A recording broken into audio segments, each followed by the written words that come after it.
ओम शांति सुप्रभात। सोमेश्वर परमात्मा शिव बाबांकर सोमरस अर्थात ज्ञानामृत को पान करुथिबा समस्त आत्मिक संतान मानंकु शुभ अभिनंदन सुस्वागतम। नारायणंकर परम भक्त नारदंक मनरे थरे अहंकार आसिला कि मु हेउछि प्रभुंकर सर्वश्रेष्ठ भक्त। यह जानिपारी नारायण कहिले, नारद, मर्त्ୟରେ मोर जड़े परम भक्त अछंती, तुमे थरे जाई तांकु देखा करि आस, तेबे तुमर भक्त जीवन सार्थक होइजिवो।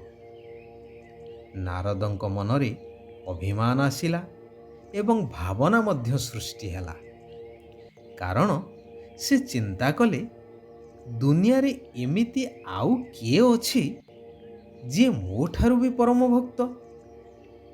यह चिंता करी नारद ठिकणा स्थान रे ठिकणा भक्त पाखरे जाई पहुंची आग तांकर दिनचर्या को गुप्तरे अनुध्यान करिबाकु लागिले।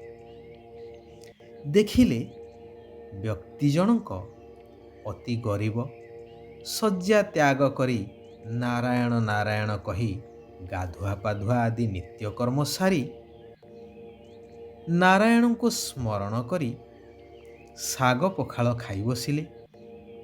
ताहापरे लंगल धरी बिलकु गले। हल करुथिबा समय रे मझिरे मझिरे नारायण नारायण कहूथांती। एहीपरि संध्यारे घर को फेरी स्नानादि सारी पुनश्च नारायण को स्मरण करी गृह कार्य पत्नी को सहयोग करि चलिले एवं शयन पूर्वरु नारायण को स्मरण करी निद्रा गले। परदिन नारद आसी नारायण को पाखरे उपस्थित हेई अभिमान भरा कंठरे कहिले, प्रभु, मु अहरह आपणको नाम जप करुछि। मु आपणकर श्रेष्ठ भक्त हेई पारिली नाही, अथच मर्त्यर से गरीब लोकटी दुई चारि थर कौन आपणको नाम नहीं से किपरि श्रेष्ठ भक्त हेई पारिले? नारायण कहिले, नारद, तुमे मोर परम भक्त एथिरे संदेह नाही, परंतु तुमे संपूर्ण मुक्त।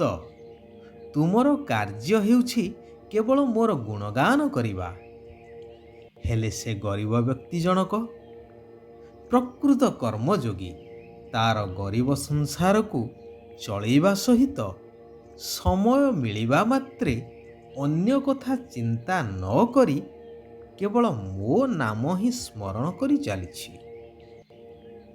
तेणु तुमे कुह, से श्रेष्ठ हेबे ना नाही?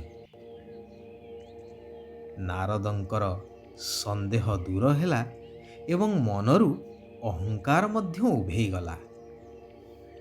शास्त्र रे मध्य उल्लेख अछि, सर्वश्रेष्ठ हेउछि कर्मयोग।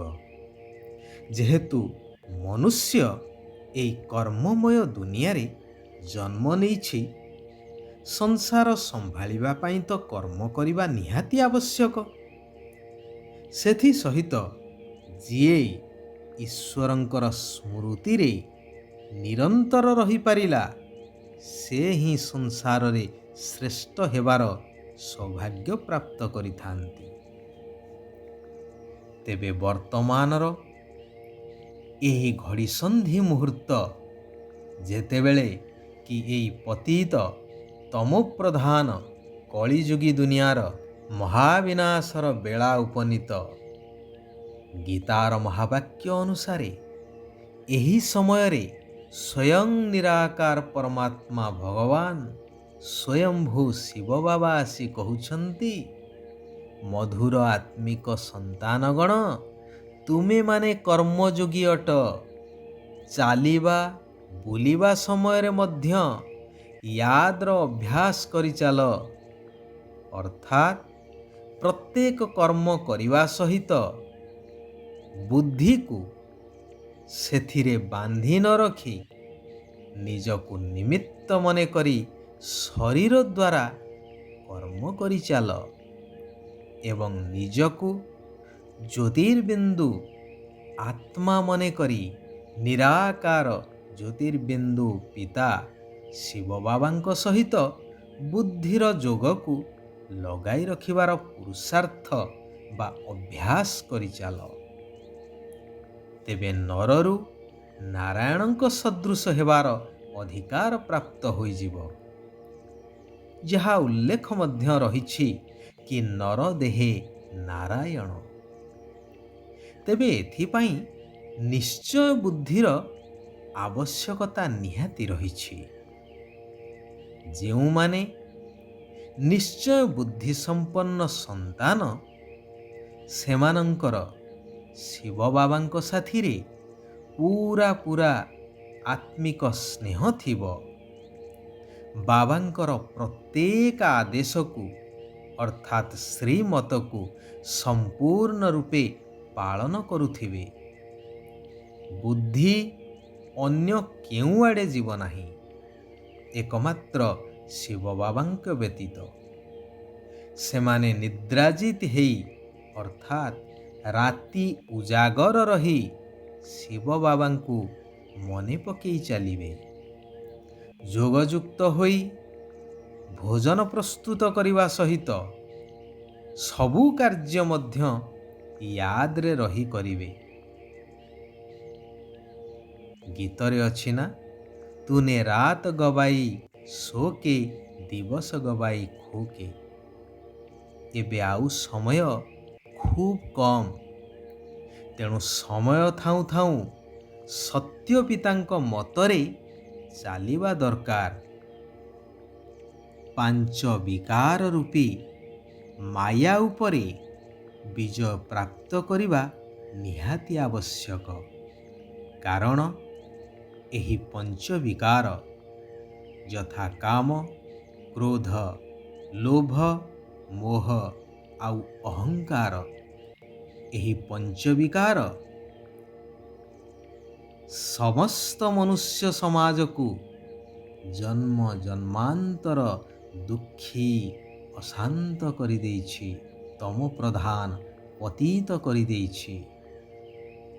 ତେଣୁ କମ୍ ସେ କମ୍ 8 ଘଣ୍ଟା ଯୋଗଯୁକ୍ତ ସ୍ଥିତିର ଚାର୍ଟ ରଖିବା ଦରକାର। ହୋଲିହଂସ ଭଳି ହୋଇ ବ୍ୟର୍ଥକୁ ସମର୍ଥରେ ପରିବର୍ତ୍ତନ କରିଦେବାକୁ ହେବ। ଭଗବାନ କହୁଛନ୍ତି, ସାରା ଦିନ ଭିତରେ ଯେଉଁ ସବୁ ବ୍ୟର୍ଥ ସଂକଳ୍ପ, ବ୍ୟର୍ଥ ବାଣୀ, ବ୍ୟର୍ଥ କର୍ମ ଏବଂ ବ୍ୟର୍ଥ ସମ୍ବନ୍ଧ ସମ୍ପର୍କ ହୋଇଯାଉଛି, ସେଗୁଡ଼ିକୁ ସମର୍ଥରେ ପରିବର୍ତ୍ତନ କରିଦିଅ। କେବଳ ଦୃଷ୍ଟିଭଙ୍ଗୀ ବା ଚିନ୍ତାଧାରାକୁ ବଦଳେଇ ଦିଅ, ତେବେ ସବୁ କିଛି ବଦଳିଯିବ। କେବେ ମଧ୍ୟ ଦୁଃଖ ବା ଅପମାନର ଫିଲିଂ ବା ଅନୁଭୂତିରେ ଆସ ନାହିଁ। କଥାରେ ଅଛି ନା, ଫିଲିଂ ଅର୍ଥାତ୍ ଫେଲ୍। କେହି ଗାଳି ଦେଉ ବା କ୍ରୋଧ କରୁ, କିନ୍ତୁ ତୁମେ ତାକୁ ଶାନ୍ତି ରୂପକ ଶୀତଳ ଜଳ ପ୍ରଦାନ କରିଚାଲ। ସାଧନା ରୂପୀ ମଞ୍ଜିକୁ ପ୍ରତ୍ୟକ୍ଷ କରିବାର ଆଧାର ହେଉଛି ବେହଦର ବୈରାଗ୍ୟ ବୃତ୍ତି। ତେଣୁ ସଫଳତାକୁ ପ୍ରାପ୍ତ କରି ଲକ୍ଷ୍ୟସ୍ଥଳରେ ପହଞ୍ଚିବା ପାଇଁ ଏହି ବେହଦର ବୈରାଗ୍ୟ ବୃତ୍ତିକୁ ଧାରଣ କରିଚାଲ। ଆଚ୍ଛା, ଆଜି ପାଇଁ ଏଇଠାରେ ଆମେମାନେ ବିରାମ ନେବା। ଆସନ୍ତାକାଲି ପୁନଶ୍ଚ ଏହି ସମୟରେ ଆମେମାନେ ଏକତ୍ରିତ ହେବା ସେହି କଲ୍ୟାଣକାରୀ ସ୍ୱୟମ୍ଭୁ ପିତା ଶିବ ବାବାଙ୍କର ଆଉ କିଛି ଅମୂଲ୍ୟ ମହାବାକ୍ୟକୁ ନିଜ ଜୀବନରେ ଧାରଣ କରିବା। ନିଜକୁ ସଫଳ ଏବଂ ସର୍ବଶ୍ରେଷ୍ଠ କରିବା ସହିତ ସାରା ବିଶ୍ୱକୁ ମଧ୍ୟ ସର୍ବଶ୍ରେଷ୍ଠ ସ୍ୱର୍ଗ ରାଜ୍ୟରେ ପରିବର୍ତ୍ତନ କରିବାର କାର୍ଯ୍ୟରେ ସହଯୋଗୀ ହେବା। ଓମ୍ ଶାନ୍ତି। ଓମ୍ ଶାନ୍ତି। ଓମ୍ ଶାନ୍ତି।